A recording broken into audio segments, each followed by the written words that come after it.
사도행전 16장 31절 한 절의 말씀을 우리 천천히 함께 읽도록 하겠습니다. 함께 읽겠습니다. 이르되 주 예수를 믿으라. 그리하면 너와 네 집이 구원을 받으리라 하고. 아멘. 지난 교회에서 우리 자녀들을 향한 주일학교 사역을 하다 보니까 좀 주일학교 아이들에게 특이한 현상들을 보게 됩니다. 어떤 현상이냐면 유치부 다닐 때는 애들이 그렇게 말씀을 잘 외워요. 그리고 초등학교 때도 성경 퀴즈를 내면 그렇게 정답을 잘합니다. 그런데 딱 중고등부로 들어가는 순간 어떠한 일들이 일어나면요, 물어도 대답하지 않지만 물어도 잘 몰라요. 초등학교 때는 그렇게 열심히 달달 외우던 말씀도 성경 지식도 잘 모르게 되는 그런 모습을 보게 됩니다. 더 이상한 점은 이렇게 또 중고등부를 지나고 나면 자녀들이 대학으로 지나가게 됩니다. 그런데 대학으로 진학하면서 어떤 일들이 일어납니까? 한때 통계는 10명 중에 9명은 교회를 이탈한다라는 통계도 있었습니다. 하지만 지금은 좀 덜한데 여전히 중고등부를 지나고 대학으로 진학하면서 많은 자녀들이 교회를, 믿음을 이탈하는 모습들을 보게 됩니다. 한 예는 좋은 예는 아니지만 중고등부 시절에 회장을 하면서 기도회 인도도 하고 찬양 인도도 하는 멋진 친구가 대학 진학하면서 무신론자가 되는 경우도 보았습니다. 이게 뭔 이야기가 아니라 바로 우리 주위에서 흔히 접하고 있는 문제라는 것이죠. 이러한 현상들을 우리는 한번 함께 고민할 볼 필요가 있는 것 같습니다. 믿음은 성장과 자람이 있어야 되는데 자녀들을 보면 성장이 아니라 오히려 위에서 밑으로 내려가는 하얀 곡선을 그리는 신앙의 모습을 자주 보게 됩니다. 물론 그에 반해서 좋아지는 경우도 있긴 하죠. 이러한 현실 앞에서 우리는 믿음을 생각하면서 가정의 역할을 한번 대해 볼 필요가 있는 것 같습니다.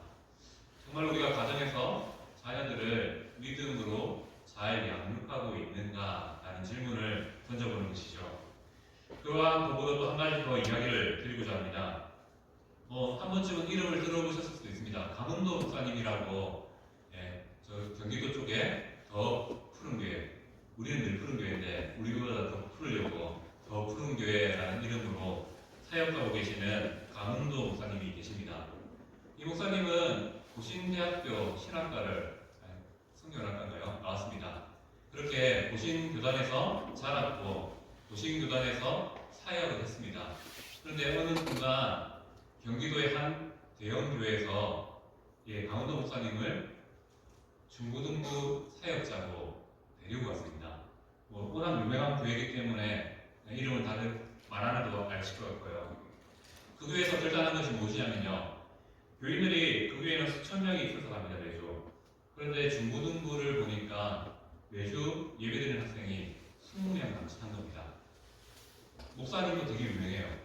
그런데 그 유명한 목사님 밑에 있는 교회에 주일학교 애들이, 중고등부 애들이 20명밖에 안 되는 겁니다. 그래서 교회에서 결단하죠. 우리가 능력 있는 중고등부 사역자를 데리고 와야 되겠다.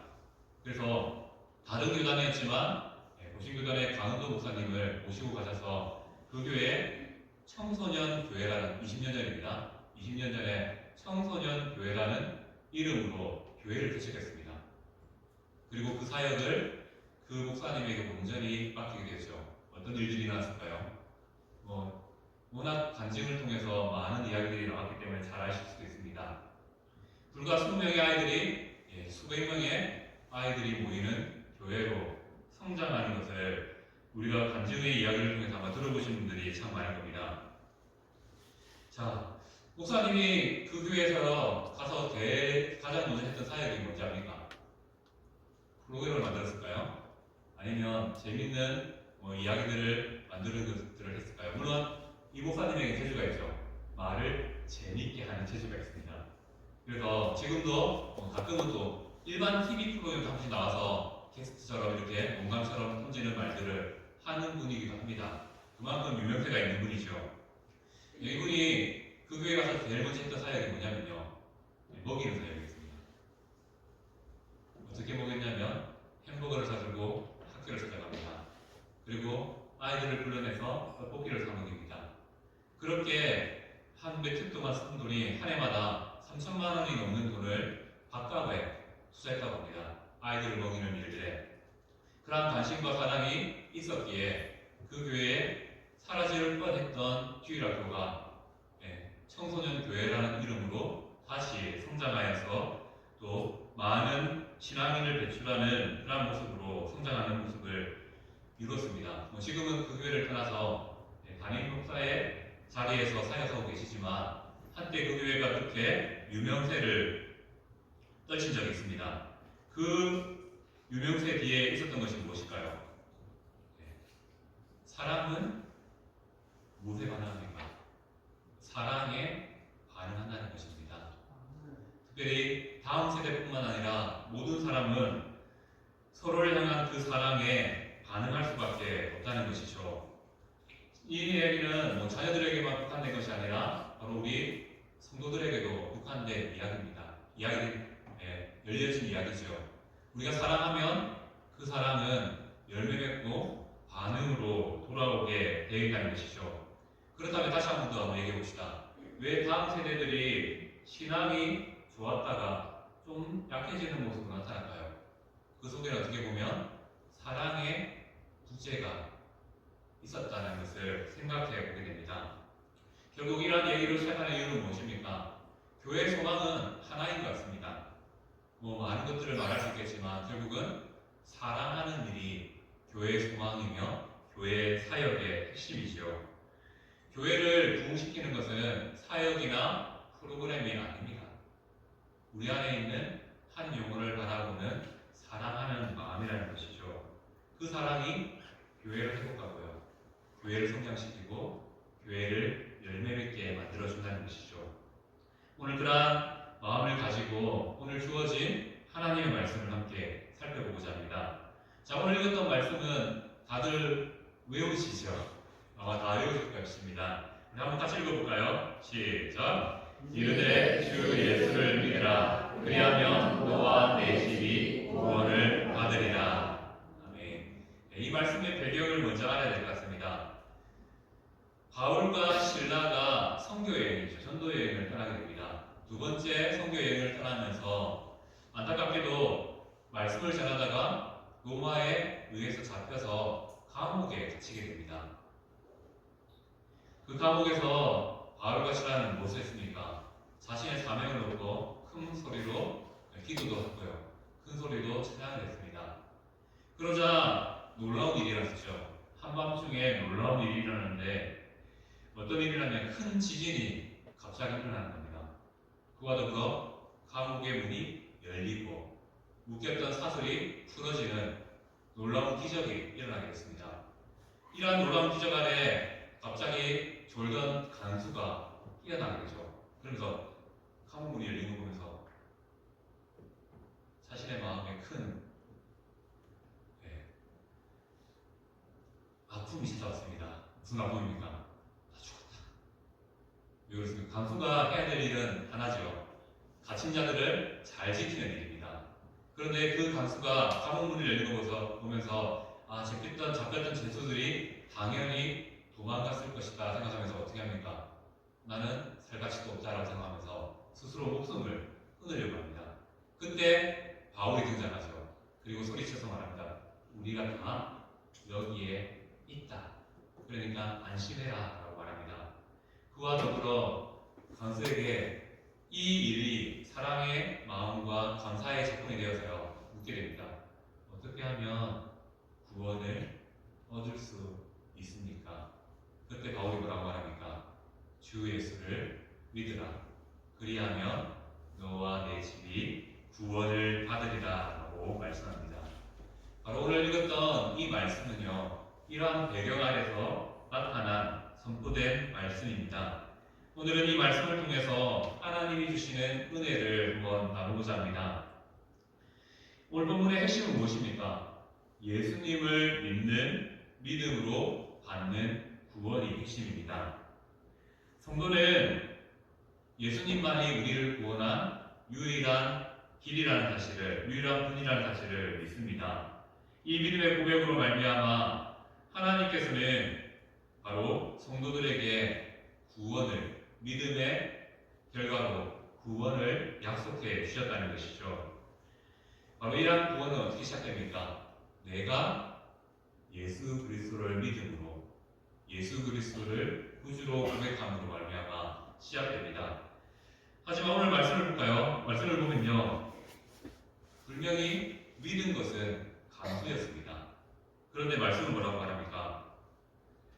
너와 내 집이 구원을 받는다라고 선포하고 있습니다. 자, 이 말씀을 좀 이해해 봅시다. 당시 배경을 생각하면 우리나라도 비슷하죠. 보통 가장이 어떤 종교를 가졌느냐가 그 집안의 종교를 결정하는 배경이 되는 경우가 많습니다. 우리나라가 늘 그래왔잖아요, 맞죠? 늘 제사 지내던 집들은 제사를 계속 이어받아야 됐고 그런 식으로 전달되었습니다. 마찬가지로 로마도 마찬가지입니다. 로마의 가장이 선택한 종교가 그 집안의 종교가 되는 것이 흔한 일이었습니다. 하지만 오늘 본문을 또 다시 한 번 더 생각해 봅시다. 로마 간수가 믿음을 가졌습니다. 자기가 믿은 거죠. 자기가 믿었는데 말씀은 뭐라고 말합니까? 내 집도 구원을 받는다라고 말씀하고 있습니다. 34절 말씀을 보면 이렇게 말하고 있습니다. 그와 온 집안이 하나님을 믿음으로 크게 기뻐했다라고 말씀하고 있습니다. 신기하죠? 간수 한 명이 예수님을 믿었는데 집안 전체가 믿음으로 말미암아 크게 기뻐했다라고 말씀하고 있습니다. 이 말씀은 이런 뜻일까요? 나만 믿으면 우리 가족이 다 구원받는다라는 말일까요? 아니라는 건 너무나 잘 아실 겁니다. 우리의 믿음은 개인적인 고백이 정말로 중요합니다. 내가 믿는 게 중요하죠. 옆 사람이 믿어준다고 해서 내가 구원을 받는 것은 아닙니다. 그럼에도 불구하고 오늘 말씀은 너와 내 집이 구원을 받는다라고 말씀하고 있습니다. 그 이유는 뭘까요? 우리가 31절만 읽으면 모르는데 32절에 이렇게 말합니다. 주의 말씀을 그 사람과 그 집에 있는 모든 사람에게 전하더라라고 말씀하고 있습니다. 간수가 믿은 믿음이요, 자기 안에 있었지만 그 믿음이 바로 가족들에게 달려가 말하게 되는, 전하게 되는 복음의 전함이 되었다는 것입니다. 주님의 말씀은 이러한 능력이 있다는 것이죠. 내가 예수님을 믿게 되면 어떠한 모습이 나타납니까? 나의 삶을 돌아보면서 주를 붙잡게 되고 믿게 되죠. 그 믿음은요, 항상 전해지기 마련입니다. 우선은 어디에 전해질까요? 가장 가까운 가족들에게 전해지게 된다는 것이죠. 내가 예수를 믿었기 때문에 그 예수를 가족들에게 소개하게 된다는 것이죠. 그리고 이 소개는 복음의 능력이 되어서요, 나를 변화시켰던 것처럼 가족들을 변화시키는 능력이 되어서 가족들도 믿음의 자리로 이끌게 된다는 것이 바로 오늘 본문의 말씀이라는 것이죠. 한 사람의 믿음의 변화가 우리는 무슨 큰 힘이 있을까? 내가 예수님 믿고 내가 가정에, 교회에 얼마나 큰 역할이 있을까라고 생각할지 모릅니다.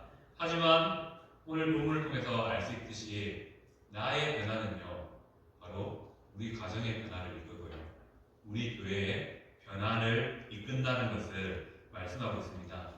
한 사람의 믿음이 이만큼 큰 능력이 있다는 것이죠. 내가 믿는 것이 뭐가 대수롭지 않다라고 생각할지 모르겠지만 내 믿음 때문에 누군가가 예수님을 따라 믿게 되는 그러한 역사가 일어난다는 것이죠. 왜요? 복음, 예수님께는요, 그러한 능력이 있습니다. 그리고 우리가 말하는 그 말 한마디에 그 복음의 능력이 담겨지기 때문입니다. 자, 우리 오늘은 우리가 다른 교회 같은 경우에는 어린이 주일로 지키죠. 그리고 둘째 주는 어버이 주일로 지킵니다.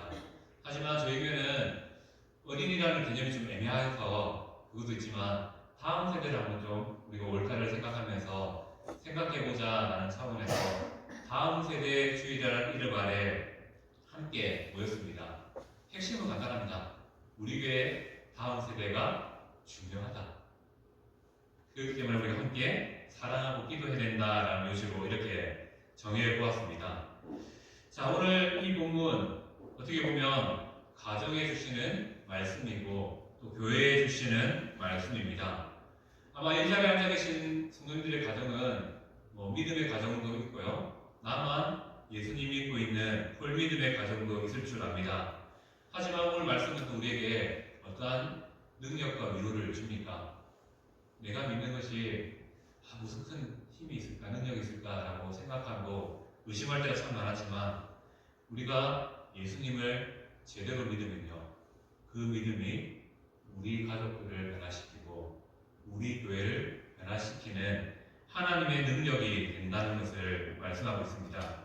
그렇다면 어떻게 내 믿음이 가족과 주위의 사람들을 변화시킬 수 있겠습니까?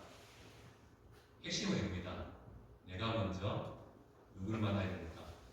예수님을 만나는 사랑의 경험을 해야 되는 것이죠.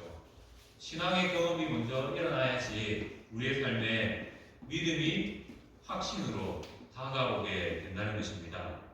하나님께서는 우리를 이미 과거에 신앙적인 경험을 통해서 예수님을 믿는 자로서 세워주셨을 것입니다. 물론 아직 예수님에 대한 확신이 없는 친구들도 사람들도 있을 줄 압니다. 부부들도 있을 줄 압니다. 하지만 하나님께서는 분명히 나를 지금 이 자리에 인도하신 이유가 있다는 것이죠. 무엇이겠습니까? 나에게 먼저 예수님을 소개시켜 주심을 통하여서 예수님을 믿는 믿음을 갖게 하시고 더 나아가서요, 나를 가정에 복음에 있어서 제사장으로, 복음에 있어서 가장으로 불러주셨다는 것을 말씀하고 있습니다. 지금은 나 혼자 믿는 것 같고 내 자녀들이 잠시 혹은 믿음을 갖지 못한 모습으로 살아가는 것 같지만 확실한 것은 내가 믿음을 잃지 않고 내가 확신을 가지고 믿음으로 살아가면 그 믿음이 우리의 가정을 변화시키는 복음의 능력이 된다는 것을 말씀하는 것이죠. 하나님께서는 우리에게 가까운 가정을 맡기셨습니다. 또한 교회를 맡기셨고 이웃들을 맡기셨다는 것이죠. 그렇게 우리는 이 사실을 기억해야 됩니다. 내가요 믿는 것이 아무것도 아닌 게 아니라 내 모습에는 무엇이 담길까요?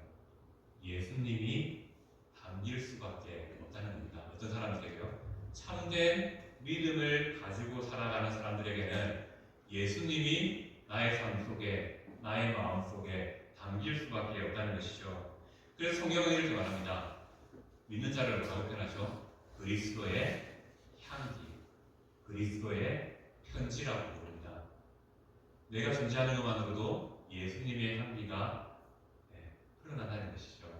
내가 각 가정에 누군가에게 예수님을 소개하는 편지가, 전도지가 된다라고 말씀하고 있습니다. 그러면 또 이렇게 말하면 또 이런 분들이 있죠. 우리는 다 교회 다니는데, 앞서 말씀드렸던 것처럼 이 말씀은 우선은 내 자신에게, 가정에게 적용되는 말씀이지만 이 말씀은 더 확장되면요, 우리의 삶의 전 영역으로 확장됩니다. 나의 작은 믿음이 내 옆에 있는 지체를 변화시키는 하나님의 능력이 된다는 것이죠. 신앙은 무엇입니까? 일반적으로 제가 계속 퍼부으면 그것이 우리의 믿음이 될까요? 그렇지 않습니다. 신앙은요, 서로를 통해서 보고 배워야 된다는 것입니다. 서로를 통해서 보고 배운다는 것이죠. 누군가 나를 사랑하는 그 모습 때문에 우리가 사랑에 대해서 궁금하였고 그 사랑의 근원이 예수님, 하나님이라는 사실을 깨달았던 것처럼 우리의 작은 모습 하나가 옆에 있는 지체들에게 영향력을 준다는 겁니다. 한 예를 들면요, 기도를 열심히 하는 부모 밑에는 기도를 따라하는 자녀가 세워진다는 것이죠. 마찬가지로 또 말씀에 깊은 묵상을 가진 부모 밑에는 또 말씀의 묵상에 대해서 기쁨을 가진 자녀들이 따라서 생겨나게 된다는 것입니다.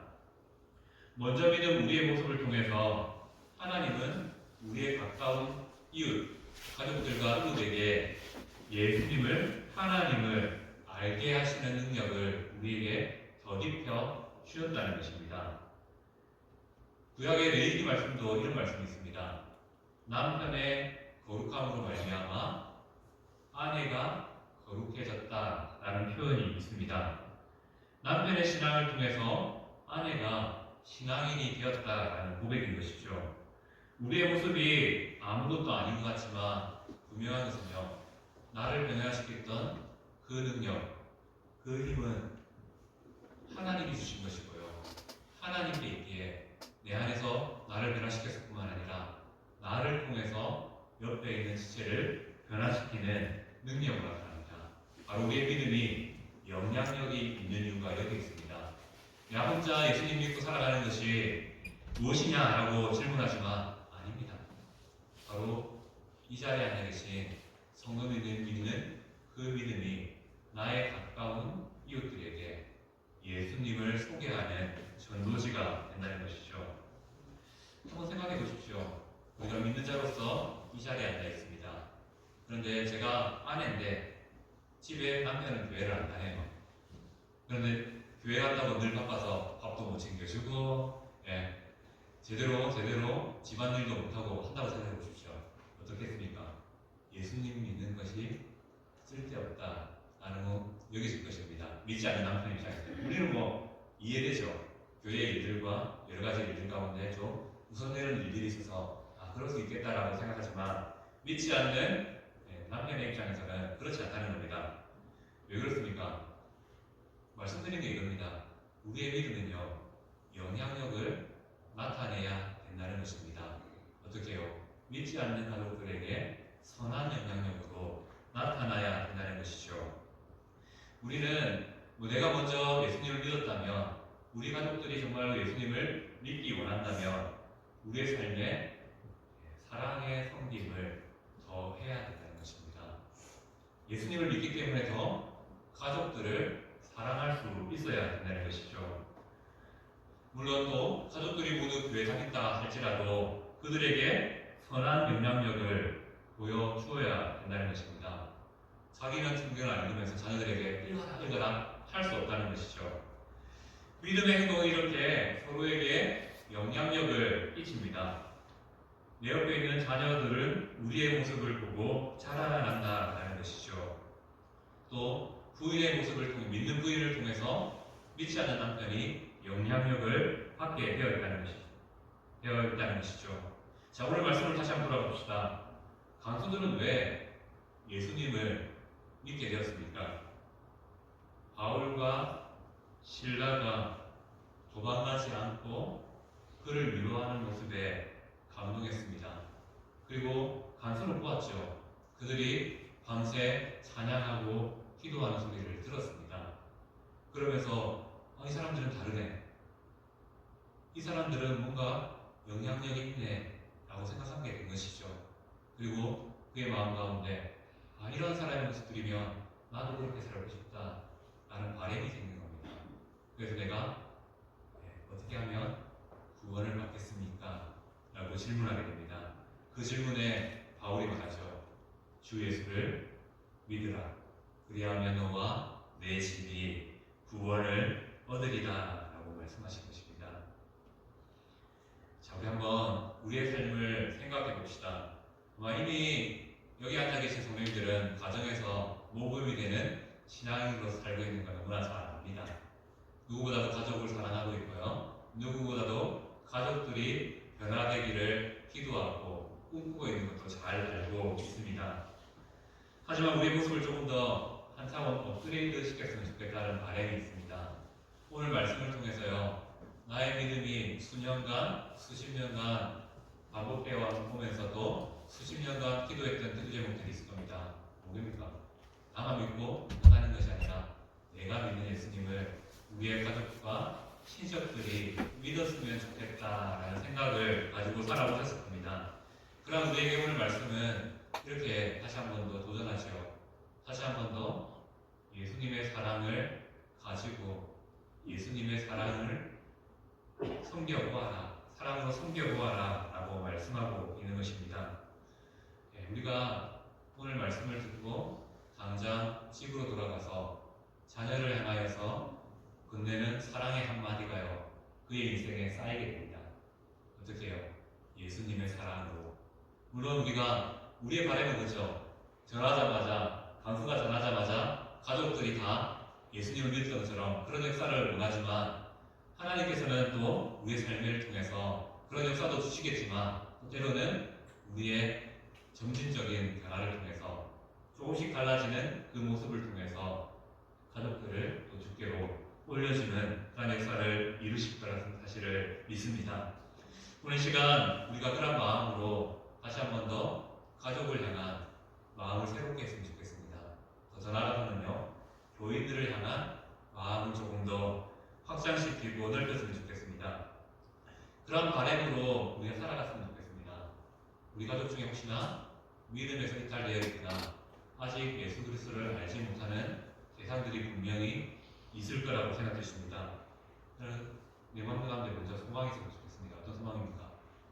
나의 믿음이 부족하고 연약하지만 하나님이 주신 복음의 능력으로 영향력이 나타나서 우리의 믿지 않는 가족들이 예수님에 대해서 궁금해하고 예수님을 믿게 되는 그런 놀라운 역사가 이루어지길 소망하는 그런 바람의 기도가 우리 가운데 먼저 있기를 축복합니다.